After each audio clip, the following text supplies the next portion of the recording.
نحمد و نصلی علی رسولہ الکریم، اما بعد۔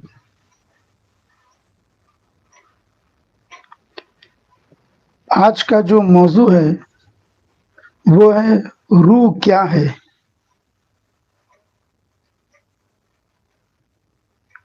تو آج ہم اسی موضوع کی طرف اشارہ کریں گے کہ روح کیا ہے۔ روح ایک جسم لطیف ہے، اسی وجہ سے اللہ تبارک و تعالی نے روح کو اپنی طرف منسوب فرمایا۔ اس لیے قرآن مجید میں اللہ تعالیٰ فرماتا ہے قل روح من امر ربی، کہ اے محبوب صلی اللہ تعالیٰ علیہ وسلم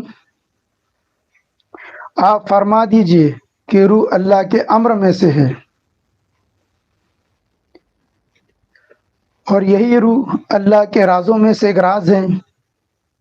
اللہ کے جس طرح سے بہت سارے راز ہیں، اسی طرح سے روح بھی ایک اللہ کے رازوں میں سے راز ہے،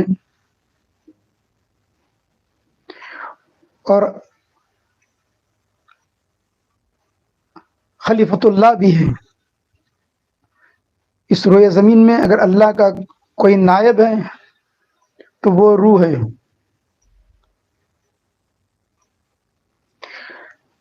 اللہ تعالیٰ نے جب جسد آدم تیار فرما لیا، تیار فرمانے کے بعد فرشتوں کو حکم نہیں دیا سجدہ کرو۔ اللہ تبارک و تعالیٰ فرماتا ہے کہ جب میں اس وجود خاکی میں اپنی طرف کی روح پھونکوں، داخل کروں، تو اے فرشتوں تم سجدے میں گر جانا۔ تو جب تک یہ جسم خاکی موجود تھا، فرشتوں کو حکم نہیں ہوا سجدہ کرنے کا۔ کب حکم ہوا؟ جب اس جسد خاکی کے اندر اللہ تبارک و تعالیٰ کی روح داخل فرمایا، اور جیسی روح اللہ تعالیٰ نے تالو سے داخل فرمایا سیدنا آدم علیہ السلام میں، تو یہ مردہ پڑا ہوا وجود جو اندھا بھی تھا، گونگا بھی تھا، بہرا بھی تھا، لولا بھی تھا، لنگڑا بھی تھا، مگر جیسی روح تالو سے داخل ہوئی ونفخت فی من روحی، وہ جیسی ہی روح داخل ہوئی تالو سے، تو کیا دیکھتے ہیں کہ نابینا بینا ہو گیا، گونگا گویا ہو گیا، بہرا سننے لگا، بے حرکت میں حرکت آ گئی۔ اور سب میں بڑی بات ہے، اللہ تبارک و تعالیٰ نے اس روح کی عظمت کو بتانے کے لیے، اس روح کی عظمت کو دکھانے کے لیے تمام فرشتوں سے سجدہ کروایا، تاکہ پتہ چل جائے، واضح ہو جائے کہ تمہاری عظمت والی چیز تمہاری روح ہے، تمہارے مرتبے کو بلند کرنے والی کوئی چیز ہے تو وہ روح ہے۔ تو روح اللہ کے رازوں میں سے راز ہے، بہت گہرا راز ہے اللہ کا۔ تو اکثر بیشتر لوگوں کے ذہنوں میں یہ رہتا ہے کہ روح کیا ہے، یہ کون سی شے ہے روح؟ کیونکہ ہم دیکھتے ہیں کہ مرنے کے بعد جسم ہمارے سامنے موجود ہیں، مگر دیکھنے والی آنکھ غائب ہے، یعنی دیکھنے والا غائب ہے۔ کان تو موجود ہے مگر سننے والا غائب ہے۔ ہاتھ پیر تو موجود ہیں مگر اس میں حرکت کرنے والا غائب ہے۔ اگر ہم پورے جسم کا معائنہ کرتے ہیں تو جسم میں سے کوئی بھی شے کم نہیں ہوتی، اور حتیٰ کہ اس کا وزن تک کم نہیں ہوتا، اس کا وزن جتنا تھا اتنا ہی ہے۔ اور یہاں تک کہ اس کے جسم میں وہ بات موجود رہتی ہے کہ اگر اس کی آنکھ کسی اور کو ڈونیٹ کر دی گئی تو وہ آنکھ سے دیکھ سکتا ہے۔ کئی جسم کے جو پارٹ ہے کسی کو دے دیے گئے تو دوسرے کے جسم میں وہ اعضا کام کرنا شروع کر دیتے ہیں. تو اس کا مطلب یہ ہے کہ وہ جسم کے تمام اعضا بھی جو ہے اپنی جگہ پہ صحیح و سلامت ہیں، وزن بھی اتنا ہی ہے. پھر کیا چلے گئی؟ پھر ایسے کیا چیز تھی جو چلے گئی؟ اس لیے آج تک سائنسدانوں نے یہ کبھی نہیں کہا کہ انسان مر گیا. انہوں نے ایک لفظ استعمال کیا، وہ ہے ایکسپائر، کہ یہ ایکسپائر ہو گیا. جیسے دوا کے پتوں پہ لکھا ہوتا ہے کہ یہ مینوفیکچرنگ ڈیٹ اور ایکسپائر. تو ایکسپائر کا مطلب یہ نہیں ہو گیا کہ یہ دوا اب کام نہیں کرے گی. ایکسپائر کا اب یہ مطلب ہوتا ہے ان کی نظر میں کہ اب اس کے اگر کوئی سائیڈ افیکٹ آتے ہیں تو کمپنی اس کی ذمہ دار نہیں ہے، مگر اس کے اندر جو کنٹینٹ موجود ہے وہ اب بھی کام کرے گا، جبکہ ایکسپائر ڈیٹ کے بعد بھی. تو اسی لیے جسم کے جو بھی اعضاء ہیں وہ تو کہیں نہ کہیں کام کریں گے، مگر آج بھی سائنسداں حیرت زدہ ہیں کہ آخر اس میں سے کیا شے غائب ہو جاتی ہے. ان کی نظر میں صرف ایک ہی موت ہے، وہ ہے دماغ کا مر جانا، دماغ کا کام کرنا ختم کر دینا. مگر دماغ کو بھی چلانے والا کوئی موجود تھا. تو آخر کیا ہے یہ؟ تو یہ دھیان رکھنا، اہل تصوف نے اپنی گہرائی کے اندر جا کر اس کو محسوس کیا. تو یہ جسم لطیف ہے، جیسا ایک جسم کثیف ہے، تو یہ جسم ہے، اور یہ جسم نے جس طرح سے اس لباس کو اوڑا ہوا ہے، اسی طرح سے جسم لطیف جس کو ہم روح کہتے ہیں، اس نے جو ہے اس جسم کو اوڑا ہوا ہے، اور وہ اس جسم کا رب بنی ہوئی ہے. اہل تصوف کے اندر روح کے فل فارم ہے کچھ. تو روح کا فل فارم کیا ہے اہل تصوف کے نظر میں؟ رے واو ہے تو رب وہی ہے. تو کیا معنی؟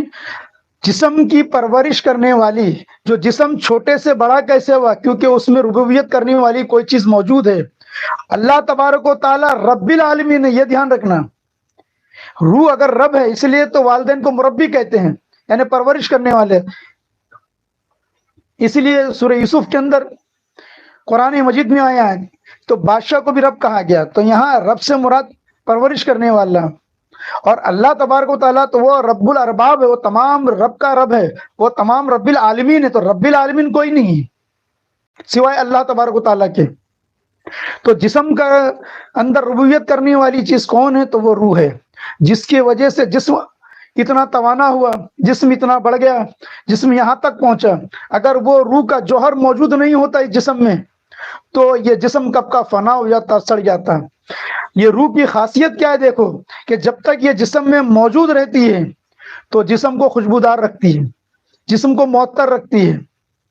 یہی روح جب تک جسم میں ہے، انسان اگر 10 دن بھی نہیں نہایا کسی وجہ سے تو اس کے جسم میں سے بدبو نہیں آتی، اس کے جسم کے اندر سڑن پیدا نہیں ہوتی. مگر ایسی کیا چیز ہے کہ وہ چلے جاتی ہے، جب روح اس کو ترک کر دیتی ہے، جسم کو چھوڑ دیتی ہے، تو کیا دیکھتے 24 گھنٹے کے اندر یہ پھولنے لگتا ہے.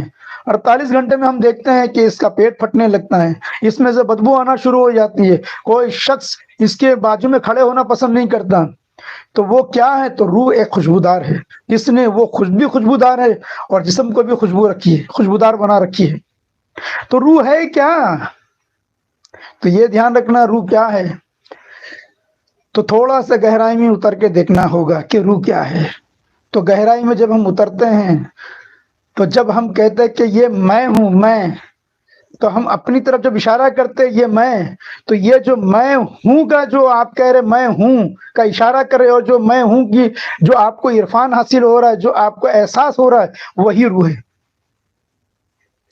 حالانکہ جب آپ سو جاتے ہیں تو ہمارا جسم جو ہے نا ہمارے قابو سے چلے جاتا ہے، دماغ کے بے سود پڑا ہوتا ہے کہ اس کی خبر ہمیں نہیں ہوتی کہ جسم کہاں ہے، جسم کے ساتھ کیا ہو رہا ہے، کتنے گھنٹے بے سود پڑا ہوا ہے. مگر اس کے باوجود بھی آپ کے جو ہونے کا احساس ہے، اسی کا نام روح ہے، اسی کا نام روح ہے.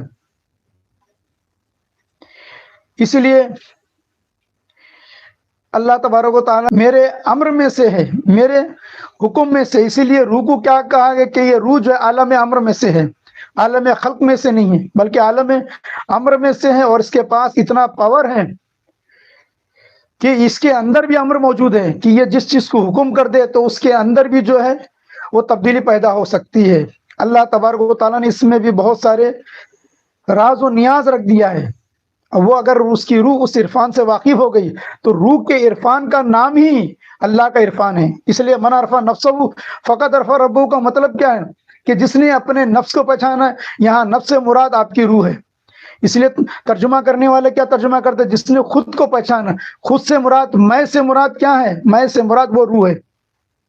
اس لیے سنسکرت کے اندر اس روح کو آتما کہتے ہیں۔ آتما کا مطلب ہی ہوتا میں، سنسکرت میں آتما یعنی میں، تو اس میں کو ہی روح کہا جاتا ہے، جس کو آپ میں جس کا آپ کو جو میں کا احساس ہوتا ہے۔ اس لیے دیکھو کوئی کچھ کہہ دیتا تو آپ کہتے مجھے خراب لگا، لیکن آپ اپنی طرف اشارہ کرتے مجھے خراب لگا، تو یہ مجھے خراب لگا، یہ مجھے کون ہے؟ تو یہ وہی روح ہے۔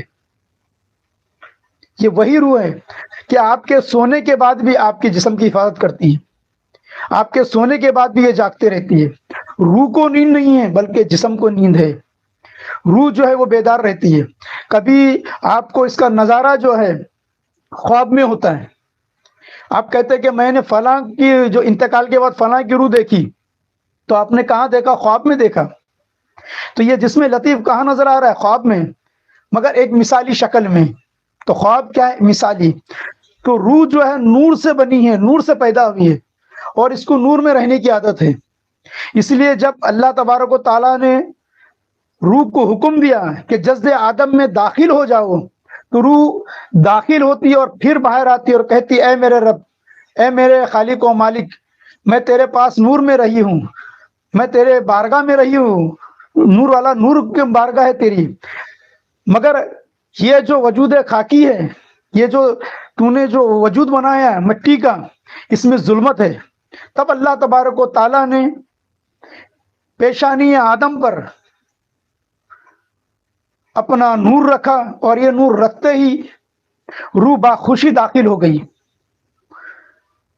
تو پیشانی کے اوپر کبھی کبھی جو مراقب جو بیٹھتے ہیں مراقبے میں، تو ان کو وہ نور نظر آتا ہے، انہیں پتا ہوتا ہے کہ وہ پیشانی میں نور نظر آتا ہے، کہ وہ نور موجود ہے دونوں بہوؤں کے درمیان، ذرا اوپر سائڈ میں وہ نور نظر آتا ہے، لیکن اس کی چمک کی وجہ سے پوری پیشانی چمکنے لگتی ہے۔ تو اس لیے کوئی صحیح پوائنٹ نہیں بتاتا کہ یہ پوائنٹ ہے، کبھی کوئی اوپر بتاتا ہے، کوئی نیچے بتاتا ہے، لیکن پوائنٹ وہی ہے۔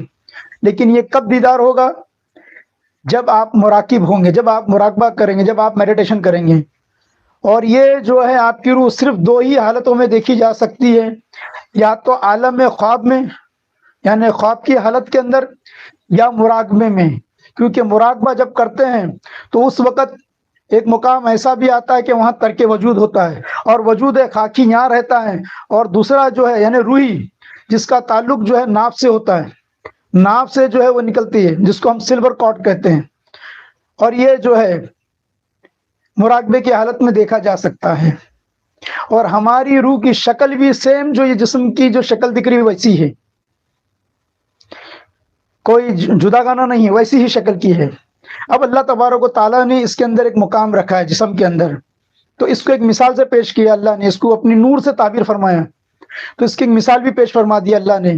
کیا پیش فرما دیا؟ کہ اللہ کی نور کی مثال ایسی ہے کہ ایک تاک ہے، تاک میں چراغ ہے، چراغ میں وہ لو موجود ہے۔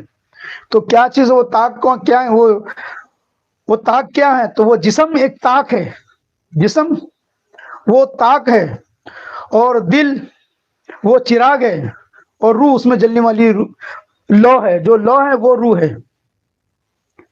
تو یہ دھیان رکھنا، جیسے جیسے آپ کا نفس پاک ہوگا، تو نفس کیا ہے؟ تو گویا کہ اس چراغ کے اوپر کا جار ہے۔ تو ہوتا کیسا ہے کہ جب ہم نفسانیت میں پڑ جاتے ہیں تو اس کے اوپر کاربن جم جاتا ہے، اور کاربن جمنے کی وجہ سے اس روح کا جو نور ہے وہ باہر نہیں آ پاتا ہے، اور انسان جو ہے کثافت میں ڈوبنے لگتا ہے، خواہشات میں ڈوبنے لگتا ہے، خواہشات میں مرنے لگتا ہے، اور وہ علوی سے سفلی کے مقام پہ آ جاتا ہے، یعنی اعلیٰ سے ادنا کے مقام سے، اور پھر ثم رددناہم کے مقام پہ آگے ختم ہو جاتا ہے۔ تو پیر جو ہے مرید کے لطیفہ روح پر، لطیفہ قلب پہ، لطیفہ نفس پر جب اپنی توجہ خاص فرماتا ہے، اور وہ مرید بھی پیر سے تربیت حاصل کرتا ہے، پیر کے بتائے ہوئے راستے پہ چلنے لگتا ہے، پیر کے بتائے ہوئے ذکر کو کرنے لگتا ہے، پیر کے بتائے ہوئے مراقبے کو کرنے لگتا ہے، تو وہ جار پہ سے جو ہے وہ کاربن ہٹنا شروع ہوتا ہے، اور جیسے جیسے کاربن ہٹتا ہے تو اس کی روشنی باہر آنے لگتی ہے۔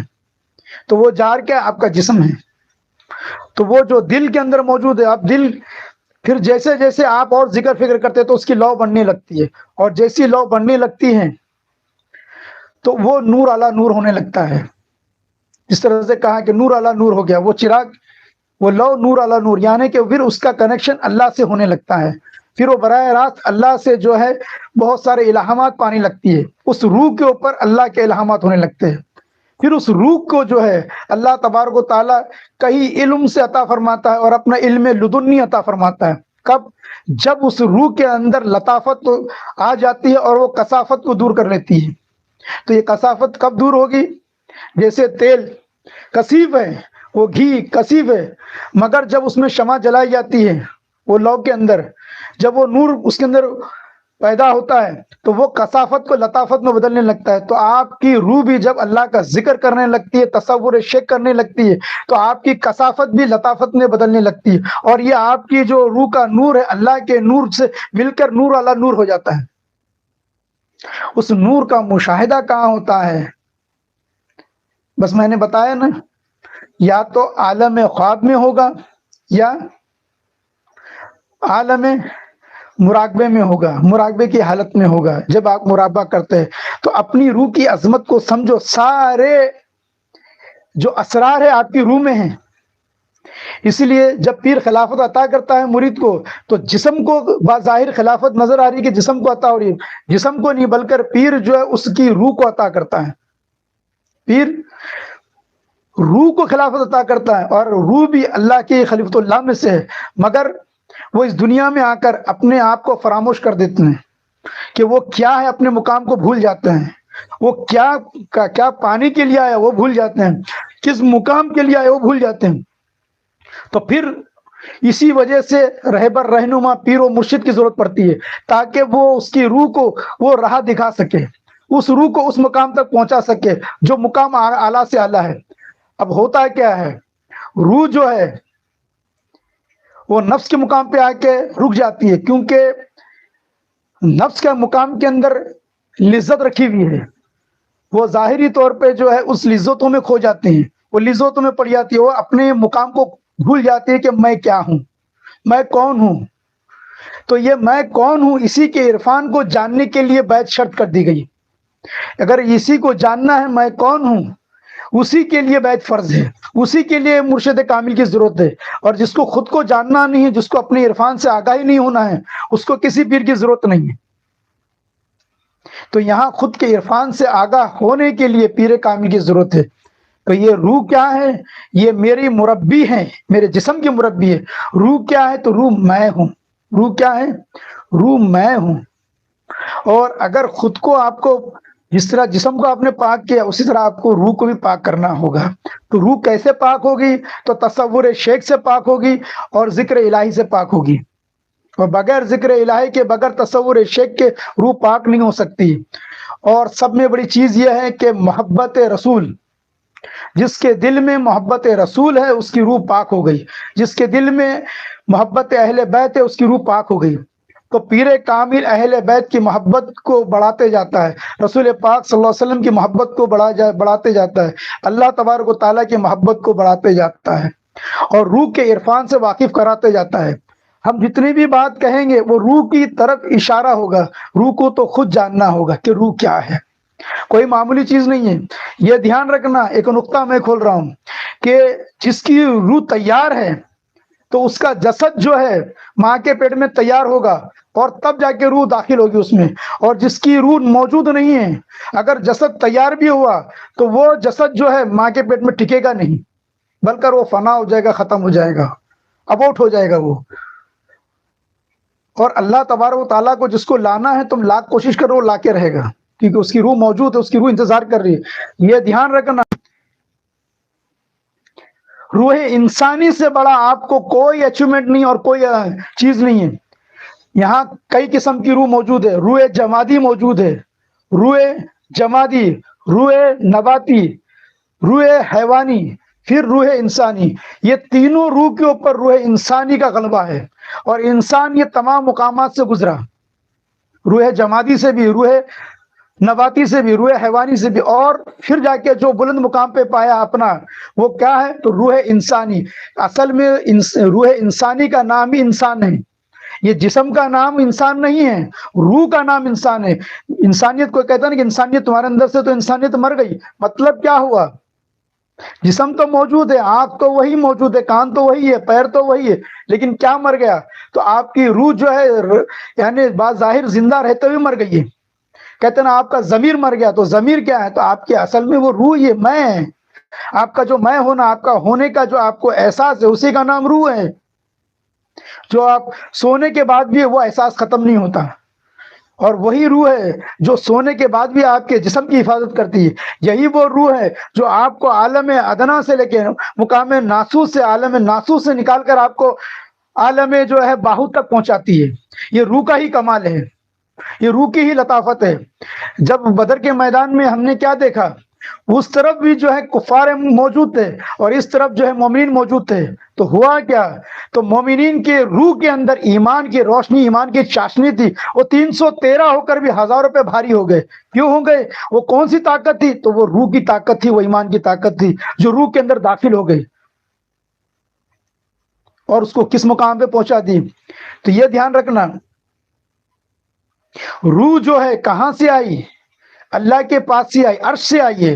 اور یہ جسم کہاں بنا؟ تو یہ جسم زمین پہ بنا ہے. یہ جسم کا فرشی ہے. تو جسم فرشی ہے اور روح عرشی ہے. تو اس کا وطن عرش ہے اور اس کا مقام فرش ہے. اور یہ دھیان رکھنا، جو جس طرف سے آیا ہے اس کا اصل وطن وہی ہے. روح کا اصل وطن عرش ہے، جنت ہے. تو روح جنتی ہے، اور جسم یہ فرش سے بنا ہے، یا اربع عناصر سے بنا ہے. اسی لیے ہر شے اپنے اصل کی طرف لوٹتی ہے.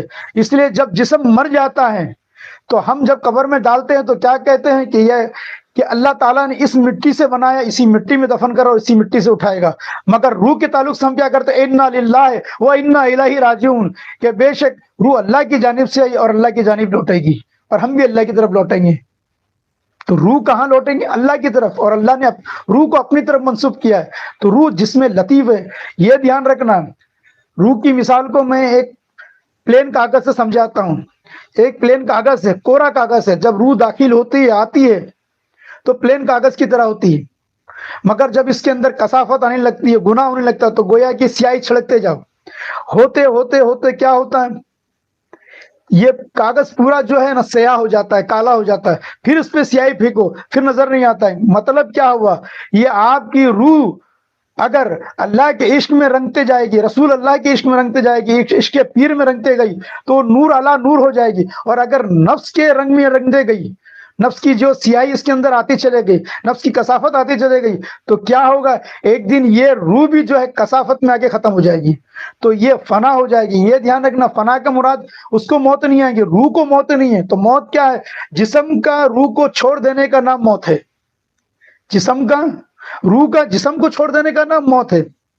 ڈسکنیکٹ ہو جانا، روح کا جسم سے ڈسکنیکٹ ہونے کا نام موت ہے. تو روح کو موت نہیں ہے، روح تو بقا ہے، کیونکہ اس کو بقا والے نے بنایا.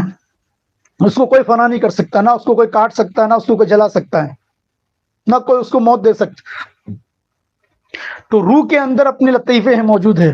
ان لطیفوں کو جو ہے آپ کو جگانا پڑے گا، ان لطیفوں کو بیدار کرنا پڑے گا، اس کی تعلیم لینی پڑے گی. جب آپ ان لطیفے کی تعلیم لوگے، ان لطائف کی تعلیم لوگے، تب جا کے آپ کو اس روحوں کے بارے میں بھی سمجھ میں آنے لگے گا. اور جب تک آپ کو سمجھ میں نہیں آنے لگا، اور روح کو سمجھنا ہے، تو اس کو ہم کہتے ہیں علم روح، یعنی روحانی علم. روحانی علم سے لوگ کیا سمجھتے ہیں؟ روحانی علاج، روحانی علم سے مراد لوگ عملیات کی طرف جاتے ہیں. تو عملیات الگ چیز ہے، وہ روحانی علم نہیں ہے. روحانی علم کیا ہے؟ تو روحانی علم کا نام تصوف ہے. روحانی علم کا نام ہی تصوف ہے. اور خود اللہ تبارک و تعالیٰ نے فرمایا نا قرآن کے اندر کہ اے محبوب آپ فرما دو کہ روح اللہ کے امر میں سے، اور مجھے اس کا علم کم دیا گیا. لیکن یہ کم کی نسبت حضور صلی اللہ علیہ وسلم نے اللہ کی طرف ہے، ہماری طرف نہیں ہے. یعنی میرا علم اللہ سے کم ہے. نبی کریم صلی اللہ علیہ وسلم کا کم کہنے کا مقصد یہ ہے کہ روح کے بارے میں مجھے علم کم دیا گیا، تو مراد یہ ہے کہ اللہ کا علم زیادہ ہے اور اللہ کے علم کے نسبت میرا علم کم ہے. اور کسی کو اگر یہ سمجھ میں نہیں آیا تو یہ جان لینا، پہلے آپ اللہ کے علم کو جانو، پھر تم کو سمجھ میں آئے گا کہ نبی کا علم کتنا کم ہے. تو حضور صلی اللہ علیہ وسلم کیا فرماتے ہیں کہ مجھے روح کا علم کم دیا گیا، یعنی کم بتانے کہا گیا. اگر ہماری طرف کہیں گے تو یعنی ہمیں کم بتانے کہا گیا. حضور کو تو ہر علم ہے، اور کوئی غیب کیا تم سے نہیں ہو بھلا، جب خدا ہی نہ چھپا تم پہ کروڑوں درود. تو نبی کریم صلی اللہ علیہ وسلم کو اللہ نے حکم دیا کہ روح کے بارے میں کم علم دو، یعنی ان کو کم بتاؤ، کیونکہ یہ بتانے والی چیز نہیں، یہ محسوس کرنے والی چیز ہے. مراقبے میں ہوگا، ورنہ ہوگا ہی نہیں. ورنہ وہی مثال جو میں پیش کرتا ہوں ہمیشہ، کہ کوئی اگر اندھا آتا ہے اور آپ سے پوچھتا ہے کہ پیلا رنگ کیسا ہوتا ہے، تو آپ ایک اندھے کو کیا بتاؤ گے کہ پیلا رنگ کیا ہے؟ سمجھا نہیں سکتے. تو کیا دینا ہوگا؟ تو اندھے کو سمجھاؤ مت، اندھے کو دلیل مت دو، بلکہ اندھے کو آنکھ دے دو. اگر اسے آنکھ نصیب ہو گئی، آنکھ میں وہ نور نصیب ہو گیا، تو کیا ہوگا؟ وہ تم سے سوال نہیں پوچھے گا کہ پیلا رنگ کیسا ہوتا، وہ خود جان لے گا. تو اس لیے نبی کریم صلی اللہ علیہ وسلم کو اللہ تعالیٰ نے فرما دیا کہ آپ فرما دیجئے کہ روح میرے امر میں سے، میرے حکم میں سے ہے. میرے حکم کو بھی جاننا آسان ہے، کیونکہ میرا حکم کیا ہے وہ میں جانتا ہوں. اور اس کے بارے میں مجھے کم علم گیا. کس کے بارے میں؟ روح کے بارے میں. روح کے بارے میں کم علم دیا. تو پتہ کیا چلا؟ علم روح بھی ہے جو سینہ در سینہ چل رہا ہے، تو اسی کا نام تصوف ہے، جو صوفیہ کرام عطا کرتے ہیں. کہتے ہیں نا کہ صوفیہ کرام کا علم کون سا ہے؟ تو صوفیہ کرام کا علم ہی علم روح ہے. وہ روح کے بارے میں علم رکھتے ہیں، روح کی بلندی کے بارے میں علم رکھتے ہیں. اور سارا یہ دھیان رکھنا، روح کے اندر اگر کثافت ہے تو ساری چیز یعنی نیچے کی طرف جائے گی. اگر روح میں لطافت ہے تو یہ دیکھنا ہے کہ روح جو ہے آپ کو بلند کر دے گی. اس لیے اکثر بیشتر میں نے کہا نا کہ سما میں لوگوں کو یہ محسوس ہوتا ہے کہ میں جو ہے ہوا میں اڑ رہا ہوں، میرا زمین پہ پیر نہیں ہے. حالانکہ ان کا پیر زمین پہ ہوتا ہے، ان کا پیر زمین پہ ہوتا، مگر زمین پہ ان کو محسوس ہوتا ہے کہ ان کا پیر زمین پہ نہیں ہے. وہ جو ہے 2 فٹ 3 فٹ 4 فٹ اوپر ہو چکے ہیں. کبھی کبھی ان کو ایسا محسوس ہوتا ہے کہ ان کا جو جسم سے وہ باہر ہیں.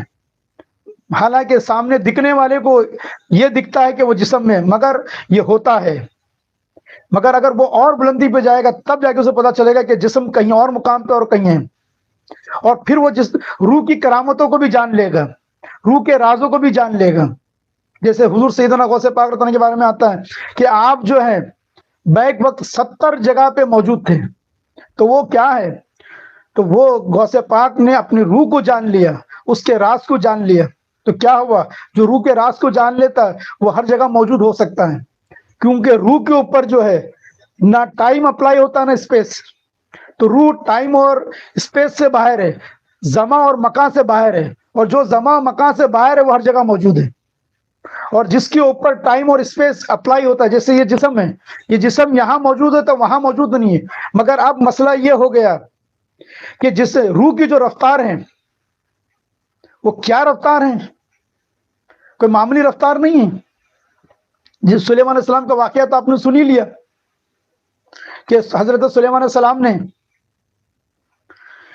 تمام جناتوں سے کہا تھا کہ ہے کوئی جو بلقیس کا تخت طاؤس لے کر آ جائیں. کسی نے کہا کہ میں 10 منٹ میں لا لوں گا، کسی نے کہا میں 5 منٹ میں، کسی نے 2 منٹ میں، کسی نے 1 منٹ میں، کسی نے کہا کہ میں 10 سیکنڈ میں لاؤں گا. اور سب میں بڑا جو وہاں جن موجود تھا، عفریت نے بہت ایک وقت واحد میں لانے کی بات کہا. تو حضرت سلیمان علیہ السلام کہتے اس سے بھی تیز لانے والا کوئی ہے؟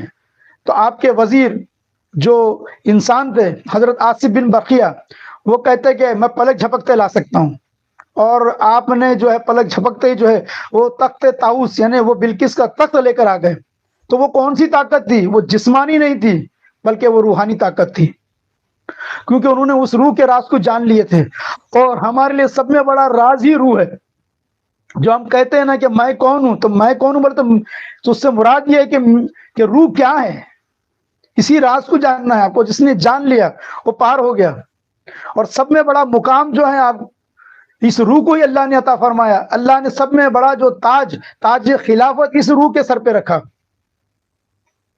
یہ کوئی معمولی تاج نہیں رکھا.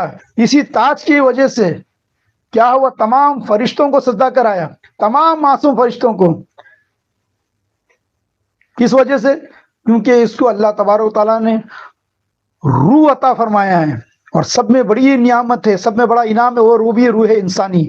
اور یہ دھیان رکھنا, باقی کی جتنی روح ہے ان کو فنائیت ہے, مگر اس روح کو بقا ہے. تو اس روح کے اندر لطافت پیدا کرنا ہے, اس روح کے اندر جو ہے نورانیت پیدا کرنا ہے. تو یہ کون پیدا کرے گا؟ یہ پیر کامل پیدا کرے گا. یہ کون اس میں لطافت لائے گا؟ یہ پیر کامل لے کے آئے گا. اس کی توجہ دھیان رکھنا, صحبت مرشد کیوں اشد ضروری ہے؟ تو اس وجہ سے ضروری ہے کہ پتہ نہیں کب پیر جو ہے ایسی نظر, ایسی توجہ ڈال دے کہ آپ کی روح سے ساری کثافتیں جل کے ختم ہو جائیں اور آپ اس مقام کو پالیں, اس مقام اعلیٰ کو پالیں. تو یہ دھیان رکھنا, جیسی جیسی روح کے اندر آپ کی لطافت آنا چالو ہو جائے گی اور یہ کثافت کم ہونے لگی, تب تمہیں پتہ چلے گا کہ روح کیا ہے. کیونکہ اب آپ نے یہ جسم کو ہی دیکھ رہے دن رات, تو آپ نے جب سے پیدا ہوا اسی کو دیکھا ہے, اس لیے آپ سمجھ رہے ہیں کہ یہی میں ہوں, یہی میں ہوں, یہی میں ہوں. مگر جب آپ یہ جسم کو فراموش کر دیتے ہیں نیند میں, پھر آپ جو دیکھتے ہیں پھر وہ کیا ہے؟ تو یہ دھیان رکھنا, کیونکہ اس وقت آپ کا جسم کثیف ہے, جسم کثیف کو آپ ہمیشہ دیکھتے رہتے ہیں, 24 گھنٹے یہ موجود ہے, اس کو دیکھ رہے ہیں آپ. مگر جب آپ مراقبے میں جائیں گے اور اپنے جسم کو فراموش کریں گے, تب جا کے آپ بیداری میں اس روح کا مشاہدہ کر سکتے ہیں, اس سے پہلا نہیں کر سکتے. اسی لیے کہا گیا کہ اگر کتنا بھی بتا دیا جائے تب بھی سمجھ میں نہیں آئے گا. حضرت خواجہ بندہ نواز گیسراز بلند پرواز رحمۃ اللہ تعالیٰ اس لیے فرماتے ہیں, زبان سے کہے شکر, منہ سے کہے شکر تو زبان کو نہیں مزہ, جس نے چکا زبان پر لذت وہی لیا. یہ روحی ہے جو 2 کھڑکیوں سے جھانک رہا ہے, یہ روحی ہے جو سن رہا ہے, یہ روحی ہے جو بول رہا ہے, یہ روحی ہے جو دیکھ رہا ہے, یہ روحی ہے. یہ ہاتھ میں اس روح کا ہاتھ موجود ہے اس لیے حرکت میں, یہ پیر میں اس روح کا پیر موجود ہے اس لیے آپ چل رہے, اس آنکھ میں اس روح کی آنکھ موجود ہے اس لیے دیکھ رہے. جیسے کپڑا ہم پہنتے کہ نہیں, تو یعنی آستین کے اندر ہم اپنے ہاتھ ڈالتے تو یہ آستین کے اندر حرکت ہے. اگر میں جو ہے ہاتھ ہٹا دوں تو یہ کپڑا مردے کی طرح پڑا رہے گا. تو یہ کپڑے میں حرکت کس وجہ سے ہے؟ روح کی وجہ سے ہے. تو جسم میں میری جو حرکت ہے وہ کس کی وجہ سے؟ تو روح کی وجہ سے. جو سمجھ کام کری کس کی وجہ سے؟ تو روح کی وجہ سے. اگر یہ روح نکل جائے تو آنے واحد کے اندر یہ خراب ہونا شروع ہو جائے. تو جو آپ کے اندر آپ کے جسم کو بقا دے کے رکھا ہے اسی کا نام روح ہے. جو آپ دیکھ رہے ہیں, آنکھ تو موجود ہے مگر اس میں سے جو دیکھنے والا وہ روح ہے. کان تو موجود جو اس میں سننے والا وہ روح ہے. زبان تو ہے اس سے بولنے والا وہ روح ہے. پیر تو موجود اس سے جو چلنے والا ہے وہ روح ہے. اور یہ بھی دھیان رکھنا, روح کی بھی بیماری ہوتی. تو روح کی بیماری کیا ہے؟ تو سب میں بڑی بیماری روح کی تکبر ہے. اس لیے میں کہتا ہوں تکبر روح کا کینسر ہے. تکبر روح کا کینسر ہے. جس کو تکبر آ گیا اس کی روح کو کینسر لگ گیا, اور جس کو کینسر لگ گیا تو سوچو کینسر ہو گیا. یہی روح ہے جو آپ کو اللہ سے ملائے گی. اس کا ڈائریکٹ کانٹیکٹ اللہ سے ہے. اسی روح کے اوپر الہام ہوتا ہے, اسی روح کے اوپر اللہ کے لطف و کرم نازل ہوتے ہیں, اور اسی روح سے جو ہے نا سارے حساب و کتاب ہے, اور کسی سے نہیں. تو اس روح کو اور جاننا ہے, اور قریب سے جاننا ہے, تو کیا کرنا ہے؟ جو تمہارے اندر کا جو تیل ہے اس کو کثافت سے لطافت میں لانا ہے. تو اس کے لیے کیا ہے؟ اس کے لیے ذکر ہے. اس کے لیے کیا؟ اس کے لیے مراقبہ ہے. تو پیر سے وہ مراقبہ حاصل کرے بیٹھے تاکہ آپ کو کشف روح حاصل ہو جائے, تاکہ آپ کو کشف روح حاصل ہو جائے, تاکہ آپ کو پتہ چل جائے کہ روح کیا ہے. پھر بھی اس کے باوجود بھی میں ایک مراقبہ بتا دیتا ہوں کہ آپ جو ہے بیٹھیے اور یا تو لیٹیے اور اپنے جسم کو چھوڑ دیجیے. پھر یہ محسوس کر دو کہ جب میں جسم کو چھوڑ دیا, چھوڑنے کے بعد بھی جو میرے ہونے کا احساس ہو رہا ہے وہ کون ہے. آپ نے پورا جسم چھوڑ دیا, جیسے آپ نیند میں چھوڑ دیتے ہیں ایسا اپنے جسم کو چھوڑ کے لیٹ جاؤ. چھوڑنے کے بعد بھی آپ کو اپنا احساس ہونا شروع ہوگا, اور یہ بعد میں جیسا جیسا آپ اور یعنی میڈیٹیشن میں گہرائی میں اترتے جائیں گے تو یہ احساس اور بڑھنے لگے گا, اور بڑھتے بڑھتے پھر آپ کو جو احساس شروع ہو جائے گا کیا ہے کر کے. جیسے آپ کو دیکھنے کا احساس ہو جاتا ہے اس کی لذت آتی ہے, دیکھنے کی بھی لذت ہے، سننے کی بھی لذت ہے. اس لیے جب آدمی محفل سما سنتا ہے تو جھومنے لگتا ہے. جب پیر کامل کو دیکھتا ہے، قرآن کو دیکھتا ہے، کعبے کو دیکھتا ہے، تو اس میں کچھ اور بات پیدا ہوتی ہے. تو دیکھنے میں بھی ایک لذت ہے. اسی طرح وہ لذت کا احساس بڑھتا ہے. تو اسی طرح تمہارے اپنے ہونے کا احساس بڑھے گا. یہ جو میں ہوں کا احساس ہے، یہی روح ہے. جو سب میں تمہارے کوئی قریب ہے تو وہ روح ہے، اور کوئی نہیں. اسی سے حساب و کتاب ہے. اور یہ نہ کسی سائنس کے آج تک جو ہے کسی کیمرے میں پکڑ میں آیا، نہ کسی اور میں. اور یہ دھیان رکھنا، روح اگر بیمار ہو گئی تو بغیر مرشد کامل کے سے کوئی اچھا نہیں کر سکتا. جیسا جسم اگر بیمار ہو گیا تو بغیر ڈاکٹر کے اچھا نہیں کر سکتے، اسی طرح سے روح اگر بیمار ہو گئی تو وہ بغیر پیر کامل، بغیر مرشد کامل کے اچھا نہیں ہو سکتا. اور بیماری ہو جانا یہ تو ایک عام چیز ہے، ہو جاتی ہے. اور بیمار ہونے کے بعد اگر وہ یہ ایکسیپٹ نہیں کرتا ہے کہ میں بیمار ہوں، پھر اس کو کوئی علاج نہیں ہے، پھر اسے کوئی شفا نہیں کر سکتا ہے. اس کو بڑی سی بڑی اگر بیماری لگی ہے، اگر اس نے کوئی طبیب پکڑ لیا تو اس کا علاج میسر ہے، اور وہ ہو جائے گا اور پار ہو جائے گا. تو روح کے طبیب کا نام جو ہے مرشد ہے. روح کا علاج کرنے والے کا نام مرشد ہے. وہ ہے مرشد کامل، جو روح کا علاج کرتا ہے، روح کے اندر کی جو ہے کثافت کو ختم کر کے لطافت لے کے آتا ہے، روح کی بیماریوں کو دور کر کے اس کو تندرستی عطا کرتا ہے، اور اس کو جو ہے کہاں سے کہاں مقام پہ پہنچا دیتا ہے. تو اس کے لیے میں کہتا ہوں کہ مرشد کامل کا دامن پکڑیں، اور جس طرح سے میں ایک مراقبہ بتایا اس مراقبے کو، اور انشاءاللہ اور آپ کا احساس گہرا ہوگا. وما علینا الا البلاغ.